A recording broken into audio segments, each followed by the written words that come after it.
Университеттин чоң бир залдарында сабак өтүлүп жатат. Бул студент кечигип келип калды. Олтурду, акырына олтуруп, көп сабак башын ооруткандыгы үчүн аягында уктап калды. Чыгууга звонок берилген учурда ордунан турду, доскада көрүнгөн нерсени жазып алды дагы, ушуну чыгарыш керек экен деген түшүнүк болду. Себеби күнгө задача тапшырма ошо доскага жазылат эле. Ошону жазып алды дагы үйгө кетти. Үйгө барат экен, математикадан, алгебрадан берилген бул заданияны чечиш үчүн ал жака басат, бул жака, китепканаларга, интернет айтыр, бар жок титип салат. Ошол маселенин жообун табат акыры. Тапкандан кийин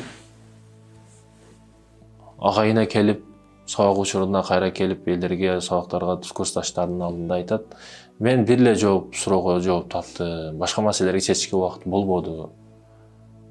Мына деп баягы жоопту алып келет. Ошондо агай карап: "Сен кантип чечтиң?" дейт. Ошондо изденип акыры чечтим дейт. Кантип чечтиң? Кандай кылып чечтиң? Нени карадың? Ушу китептерди карадым, чечтим маселени. Сен азыр билесиңби, математиканын тарыхында чечилбеген маселени чечип койдуң дейт.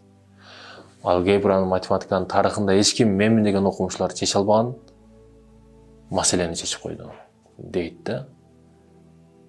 Кээ бир нерселер кылынып болбогон нерселердей көрүнөт. Көп адамдар өзү сыяктуу яшиктин ичинде турса, яшиктен чыгаргысы келбейт сизди. Мүмкүн эмес дейт көп нерсени айтсаңыз. Себеби ал өзү яшиктин ичинде өзүнү камап салган.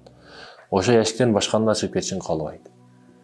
Бирок сыртка чыгышыңыз керек, аракет кылышыңыз керек. Көп нерсе колуңуздан келет. Көп нерсе колуңузда мүмкүнчүлүгүңүздөн келип чыккан абалда келет.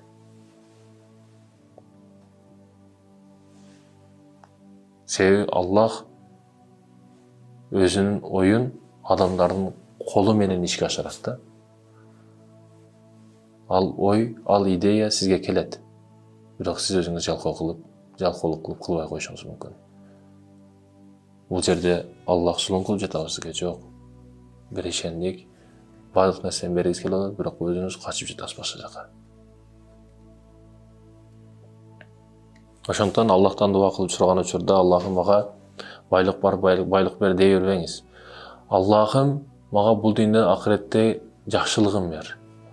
Бул акыреттин жакшылыгын бер" десеңиз, эгер Аллах чындап байлыкты сиз көтөрө алсаңыз, байлык келгенде өзгөрүп кетпесеңиз, байлык чындап сизге жакшылык боло турган болсо, сиз себеби дуаңызда жакшылык бер дегенсиз да, байлык бер деген эмес, сиз жакшылык бер дегенсиз.